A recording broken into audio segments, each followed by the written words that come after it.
Yəni mən Hüseynov Teləman Mənsumoğlu, bu Neftçala rayonu sakiniyəm, burada yaşayıram. Burada yaşamağıma baxmayaraq mən həqiqətən çox əziyyət çəkirəm. Tək mən yox, mənim timsalımda burada bütün əhali. Yəni ki, burada bizim problemimiz yoldur, əsaslı yoldur. Yer palçıq olan ki, yağışlar yağan kimi burada problemlər başlayır. Bizim burada xəstəsi var, uşağın dərsə getməyi var, gəlməyi var. Məsələn, lazım onda ambulansın çağırmağı var. Bunlar hamısı bizim üçün problem yaranır. Azı şəxsi taksilər bura girmək istəmirlər. Çünki girəndə də geri qayıda bilmirlər. Maşın batır, əziyyət çəkirlər, maşının mexanik hissələri sınır, dağılır. Ona görə bura gəlib getmək çox çətin olur. Xahiş edirik bizim yolumuza əncam qalasınız, yerli məmurlardan, yörgə orqanlardan, əhalinin qeydinə qalasınız və tezliklə yolun çəkilməyinə sərəncam qalasınız inşallah. Həşimov Rövşən Qasımoğlu. Öz hesabımıza bu yollara daş kəsək daşımışıq, tökmüşük yollara. Bu yol çəkmişik özümüzə, gücümüzə. Yəni ki, yağışdakı çox torpaqdır. Ayaq qoymaq olmur, mümkündür getməyə. Qabaqda heç gedə bilmirlər cəmaət.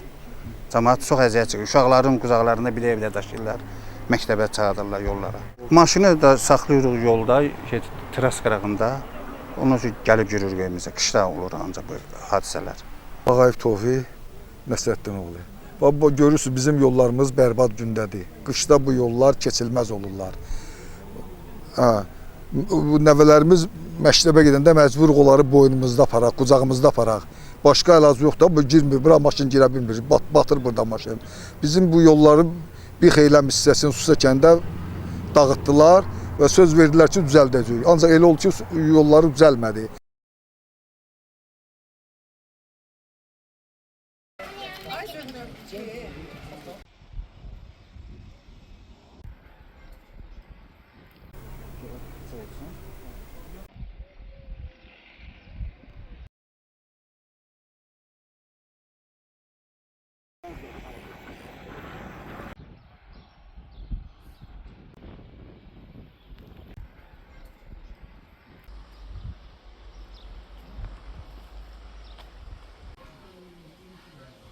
Müraciətinizlə əlaqədar bildirirəm ki, Neftçala rayon ərazisində bir çox vətəndaşlar müraciət edirlər yolla bağlı.